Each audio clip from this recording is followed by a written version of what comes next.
Hello friends, आप सभी लोगों का स्वागत है आपके अपने YouTube channel math classes with जावेसन में। तो फ्रेंड्स, आज हम डिस्कस करेंगे 22 नवंबर 2024 के मोस्ट इम्पोर्टेंट करंट अफेयर्स के क्वेश्चन को। तो आप इस पूरे सेशन को लास्ट तक ज़रूर देखिएगा। और अगर आप हमारे चैनल पर पहली बार आए हैं तो वो चैनल को सब्सक्राइब करना ना भूलें, ताकि हमारे द्वारा कुछ भी अपडेट किया जाए उसका नोटिफिकेशन आपको सबसे पहले मिल सके। और इस वीडियो का पीडीएफ आपको हमारे टेलीग्राम चैनल पे मिल जाएगा, जिसका लिंक वीडियो के डिस्क्रिप्शन में दिया गया है। आप उसे वहाँ से इजीली डाउनलोड कर सकते हैं। तो चलिए आज के सेशन को करते हैं स्टार्ट। तो हम लोग पहले पिछले दिन यानी 21 नवंबर के करंट अफेयर्स का रिवाइज कर लेते हैं, जिसमें पहला प्रश्न है, केंद्र सरकार ने इसे देश का नया नियंत्रक एवं महालेखा परीक्षक यानी CAG नियुक्त किया है। तो संजय मूर्ति को अभी हाल ही में केंद्र सरकार ने नया नियंत्रक एवं महालेखा परीक्षक नियुक्त किया है। मिस चार्म इंडिया 2024 का खिताब किसने जीता है? तो इसे शिवांगी देसाई ने जीता है। दुनिया की सबसे बड़ी प्रवाल भित्ति कहाँ पाई गई है? तो यह प्रशांत महासागर में पाई गई है। इस टीम ने 14वीं हॉकी इंडिया सीनियर पुरुष राष्ट्रीय चैंपियनशिप 2024 जीती है। तो इसे उड़ीसा हॉकी एसोसिएशन ने जीती है। हाल ही में ATP फाइनल 2024 का खिताब किसने जीता है? तो जैनिक सिनर ने ATP फाइनल 2024 का खिताब जीता है। ऑस्ट्रेलिया के वालोंगोंग विश्वविद्यालय ने किस राज्य के गिफ्ट सिटी में अपना परिसर शुरू किया है? तो गुजरात के गिफ्ट सिटी में ऑस्ट्रेलिया के वालोंगोंग विश्वविद्यालय ने अपना परिसर शुरू किया है। अगला रिवीजन क्वेश्चन है, हाल ही में किस राज्य की सरकार ने इलेक्ट्रिक वाहनों के लिए 100% कर छूट की घोषणा की है? तो तेलंगाना राज्य की सरकार ने अभी हाल ही में इलेक्ट्रिक वाहनों के लिए 100% छूट कर की घोषणा की है। हाल ही में किस देश में मगरमच्छ न्यूट की एक नई प्रजाति टाइलोडोंट्रिटोन कोलियाएंसिस की खोज की गई है? तो मगरमच्छ न्यूट की एक नई प्रजाति खोज वियतनाम देश में की गई है। हाल ही में विश्व बाल दिवस कब मनाया गया है? तो यह दिवस अभी हाल ही में रिसेंटली 22 नवंबर को मनाया गया। अब चलिए फ्रेंड्स, हम लोग आज के सेशन को कवर कर लेते हैं, जिसमें आज का पहला प्रश्न है, इंटरनेशनल माइंड स्पोर्ट्स एसोसिएशन यानी IMSA के पहले भारतीय अंतरराष्ट्रीय अध्यक्ष कौन बने? तो इसका सही विकल्प हो जाएगा ए, यानी नंदन कुमार झा। यह इंटरनेशनल माइंड स्पोर्ट एसोसिएशन के पहले भारतीय अंतरराष्ट्रीय अध्यक्ष बने हैं। आइए डिटेल में जान लेते हैं। भारत के नंदन कुमार झा को इंटरनेशनल माइंड स्पोर्ट एसोसिएशन के अध्यक्ष के रूप में चुना गया है। और बात कर लेते हैं friends international mind sport association की। तो यह अंतर्राष्ट्रीय ओलंपिक समिति यानी IOC के साथ मिलकर शतरंज, ड्रम्प, स्पोर्ट, पोकर, गो और ब्रिज जैसे मानसिक खेलों को मुख्य धारा के वैश्विक खेलों में शामिल करने के लिए काम करता है। और बात करें friends international mind sport association की स्थापना कब हुई थी? तो 19 अप्रैल सन 2005 ईस्वी में इसकी स्थापना हुई थी और इसका मुख्यालय स्विट्जरलैंड के लॉर्जिन में स्थित है। और बात करें फ्रेंड्स इसके वर्तमान में कितने देश सदस्य हैं? तो 200 से अधिक इसके वर्तमान में सदस्य देश हैं। अच्छा फ्रेंड्स, हम लोग कुछ महत्वपूर्ण नियुक्तियों का रिवाइज कर लेते हैं। तो अमित चौधरी यह एक्सिस बैंक के MD और CEO नियुक्त हुए हैं। और दीपक अग्रवाल यह नाफेड के प्रबंध निदेशक बने हैं। और डॉक्टर नीना मल्होत्रा को स्वीडन में राजदूत नियुक्त किया गया। न्यायमूर्ति संजीव खन्ना यह भारत के 51 नंबर के मुख्य न्यायाधीश नियुक्त हुए हैं। और विक्रम देवदत्त इन्हें कोयला मंत्रालय का सचिव बनाया गया है। विपिन कुमार यह भारतीय विमानपत्तन के अध्यक्ष बने हैं। और शाश्वत शर्मा यह एयरटेल बैंक के एमडी और सीईओ बने हैं। अगला प्रश्न है, उत्तर प्रदेश में विश्व की 5वीं और देश की पहली नाइट सफारी कहाँ बनाई जा रही है? इसका सही विकल्प हो जाएगा बी, यानी उत्तर प्रदेश की राजधानी लखनऊ में देश की पहली और विश्व की 5वीं नाइट सफारी बनाई जा रही है। आइए डिटेल में जान लेते हैं। उत्तर प्रदेश में जल्द ही लखनऊ में भारत का पहला नाइट सफारी होगा और इस नाइट सफारी का नाम friends Kukrail night safari park होगा और यह दुनिया की 5वीं नाइट सफारी होगी और यह सफारी लखनऊ में लगभग 900 एकड़ में विस्तारित होगा। इस नाइट सफारी को जून 2026 तक पूरा करने का लक्ष्य रखा गया है। और इस नाइट सफारी में फ्रेंड्स एक चिड़ियाघर भी शामिल होगा जिसमें विभिन्न जानवरों के लिए 63 बाड़े होंगे, जिसमें एशियाई शेर, बंगाल टाइगर, हिप्पोपोटामस और तेंदुए शामिल हैं। अच्छा फ्रेंड्स, आप लोग यह भी जानते रहिए, विश्व के पहले ऊ के आकार के मंदिर का उद्घाटन राजस्थान में किया गया है और दुनिया की पहली महिला बस डिपो सखी डिपो का उद्घाटन अभी हाल ही में दिल्ली में किया गया। दुनिया का सबसे बड़ा क्रिकेट स्टेडियम तो यह अहमदाबाद में स्थित है, जिसे मोटेरा क्रिकेट स्टेडियम के नाम से जानते हैं। दुनिया की पहली हाइड्रोजन ट्रेन यह जर्मनी में चलाई गई और दुनिया का पहला 6G डिवाइस लॉन्च करने वाला देश जापान बना है। और दुनिया की पहली वैदिक घड़ी की बात करें फ्रेंड्स, तो यह विक्रम घड़ी है और कहाँ पर स्थित है, तो यह उज्जैन में स्थित है। और दुनिया का पहला लकड़ी का सैटेलाइट लॉन्च करने वाला देश जापान बना है और दुनिया का पहला कृत्रिम सूर्य इसे चीन ने बनाया है और दुनिया का पहला CO2 संयंत्र का निर्माण यह आइसलैंड के द्वारा किया गया है। दुनिया का पहला हाई एल्टीट्यूड वाला पैरा स्पोर्ट्स सेंटर ये कहाँ पर बनाया जाएगा, तो लद्दाख के लेह में इसको बनाया जाएगा। अगला प्रश्न है, किस कंपनी को कारपोरेट सामाजिक उत्तरदायित्व श्रेणी में ग्रीन वर्ल्ड पर्यावरण पुरस्कार मिला है? तो इसका सही विकल्प हो जाएगा ए, यानी कोल इंडिया लिमिटेड को अभी हाल ही में कारपोरेट सामाजिक उत्तरदायित्व श्रेणी में ग्रीन वर्ल्ड पर्यावरण पुरस्कार मिला है। आइए डिटेल में जान लेते हैं। रिलायंस इंडस्ट्रीज कोयला मंत्रालय के तहत कोल इंडिया लिमिटेड को कारपोरेट सामाजिक उत्तरदायित्व श्रेणी में ग्रीन वर्ल्ड एनवायरमेंटल अवार्ड 2024 प्राप्त हुआ है और कोल इंडिया लिमिटेड को प्रतिष्ठित ग्रीन वर्ल्ड एनवायरमेंटल अवार्ड और ग्रीन वर्ल्ड एम्बेसडर की उपाधि से सम्मानित किया गया है। और कोल इंडिया लिमिटेड के निदेशक विनय रंजन ने 18 नवंबर 2024 को लंदन के केसिंगटन पैलेस में यह पुरस्कार स्वीकार किया। और बात करें फ्रेंड्स कोल इंडिया लिमिटेड यानी CIL के बारे में, तो यह भारत के ऊर्जा क्षेत्र में एक प्रमुख योगदान करता है जो भारत के 80% से अधिक कोयले का उत्पादन करता है।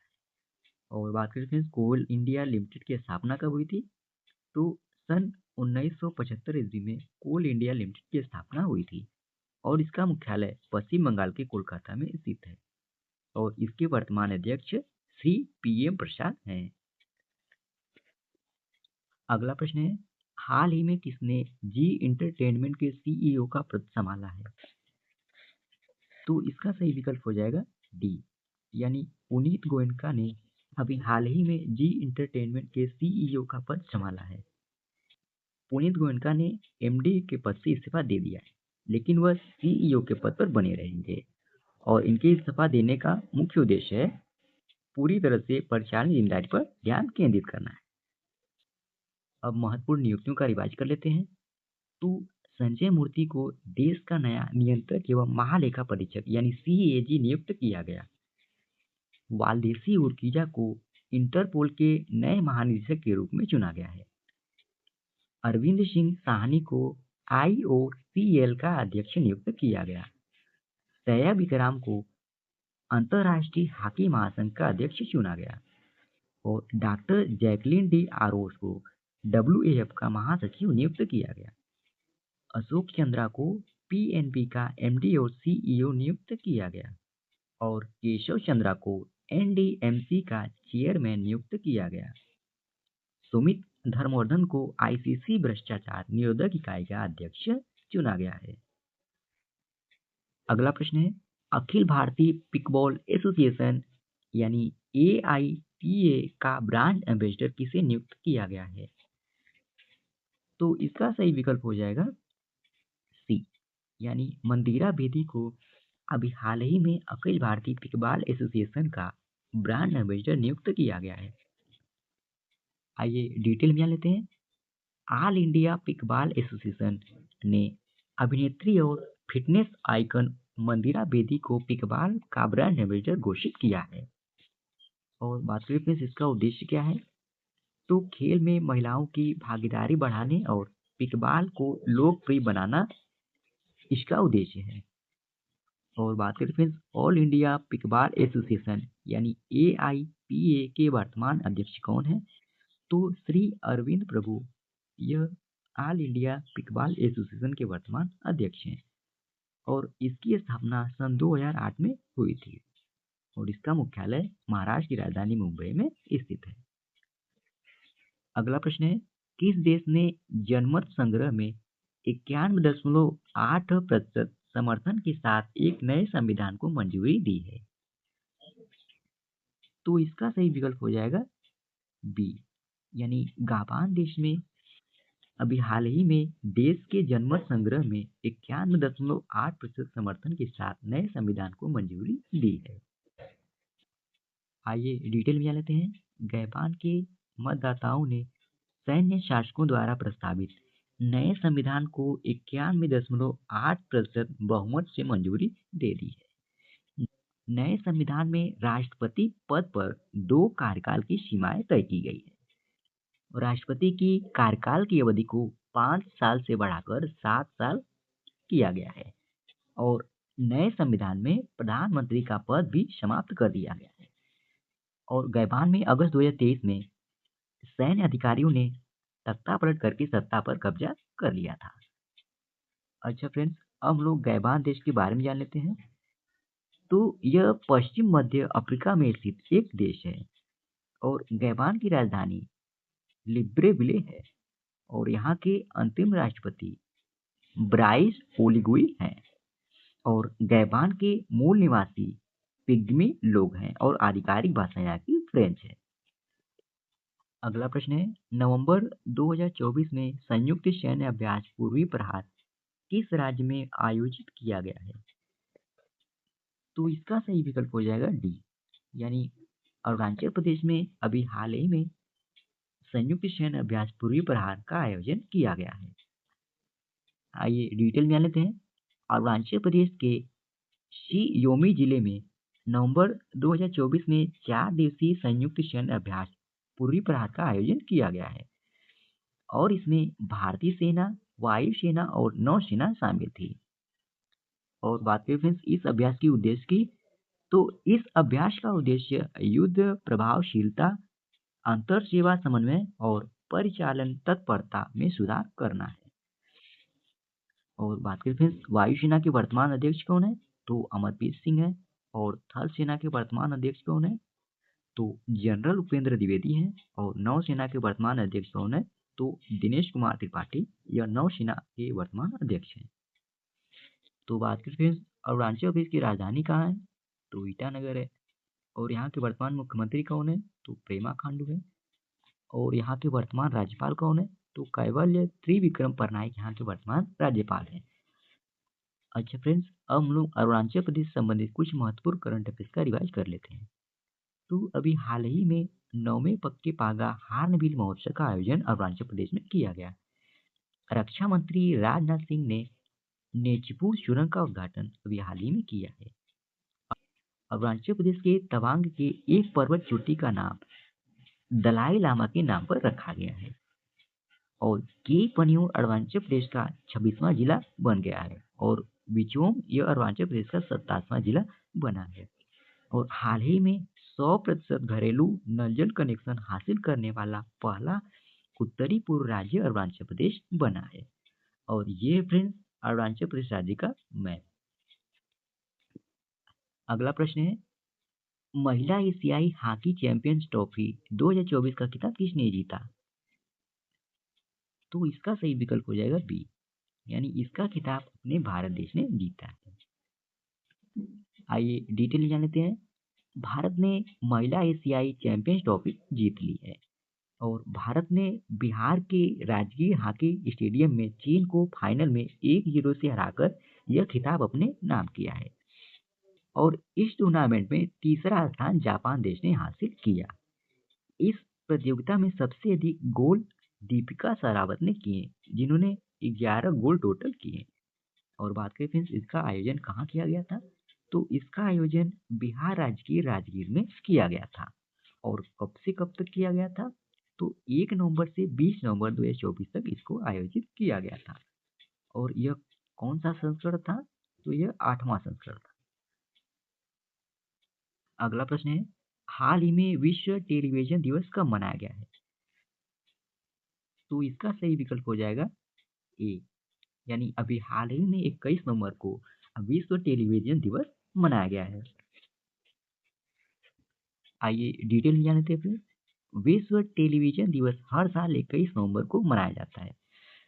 और बात करें फ्रेंड्स विश्व टेलीविजन दिवस 2024 की थीम की, तो इसकी 2024 की थीम पहुंच है, जो टेलीविजन सामग्री को समावेशी बनाने और यह सुनिश्चित करने पर केंद्रित है कि यह शिक्षा, सामाजिक परिवर्तन और वैश्विक संबंधों को बढ़ावा दे। और बात करें फ्रेंड्स विश्व टेलीविजन दिवस मनाए जाने की घोषणा कब की गई थी? तो संयुक्त राष्ट्र ने दिसंबर 1996 में 21 नवंबर को विश्व टेलीविजन दिवस के रूप में मनाने की घोषणा की थी। अच्छा फ्रेंड्स, अब हम लोग 21 नवंबर के इतिहास के बारे में जान लेते हैं। तो 21 नवंबर 1947 को भारत सरकार ने अपना पहला डाक टिकट जारी किया था और 21 नवंबर 1970 को प्रख्यात भारतीय वैज्ञानिक सर चंद्रशेखर वेंकट रमन का निधन हुआ था। उन्हें प्रकाश की क्वांटम नेचर के एविडेंस की खोज के लिए नोबेल पुरस्कार मिला था। अच्छा फ्रेंड्स, हम लोग 22 नवंबर 2024 के करंट अफेयर्स के कुछ क्वेश्चन को कवर कर लेते हैं और फ्रेंड्स इसमें हमने कुछ रिवाइज क्वेश्चन भी मेंशन किया है। तो हाल ही में भारत ने किस देश को आकाश हथियार प्रणाली का पहला बैच भेजा? तो आर्मेनिया देश को भारत ने आकाश हथियार का पहला प्रणाली भेजा है। अमेरिका के नए राष्ट्रीय सुरक्षा सलाहकार कौन होंगे? तो माइक वाल्ज़ यह अमेरिका के नए सुरक्षा सलाहकार होंगे। भारत गेम डेवलपर सम्मेलन का 16वां संस्करण कहाँ आयोजित किया गया? तो इसे हैदराबाद में आयोजित किया गया। हाल ही में भारत अंतर्राष्ट्रीय व्यापार मेले का 43वां संस्करण कहाँ शुरू हुआ है? तो यह नई दिल्ली में शुरू हुआ है। हाल ही में चर्चा में रही सुखना झील किस शहर में स्थित है? तो यह चंडीगढ़ में स्थित है। विश्व का पहला हाई एल्टीट्यूड वाला पैरा स्पोर्ट्स सेंटर कहाँ स्थापित किया जाएगा? तो इसे लद्दाख के लेह में स्थापित किया जाएगा। और डीआरडीओ ने कहा लंबी दूरी लैंड अटैक क्रूज मिसाइल का पहला उड़ान परीक्षण किया है? तो उड़ीसा में डीआरडीओ ने लंबी दूरी की लैंड अटैक क्रूज मिसाइल का पहला उड़ान परीक्षण किया। और आईसीसी पुरुष वनडे गेंदबाजी की रैंकिंग में किसने शीर्ष स्थान हासिल किया? तो पाकिस्तान के तेज गेंदबाज शाहीन अफरीदी ने आईसीसी पुरुष वनडे गेंदबाजी की रैंकिंग में शीर्ष स्थान हासिल किया है। तो फ्रेंड्स, इसी प्रश्न के साथ ही ये आज का हमारा डेली करंट अफेयर्स का सेशन समाप्त होता है। आशा करते हैं आज का आपको सेशन अच्छा लगा होगा और इस वीडियो का पीडीएफ आपको हमारे टेलीग्राम चैनल पे मिल जाएगा, जिसका लिंक वीडियो के डिस्क्रिप्शन में दिया गया है। आप उसे वहाँ से इजीली डाउनलोड कर सकते हैं। तो आज के लिए इतना ही। जय हिंद, वंदे मातरम। हाँ।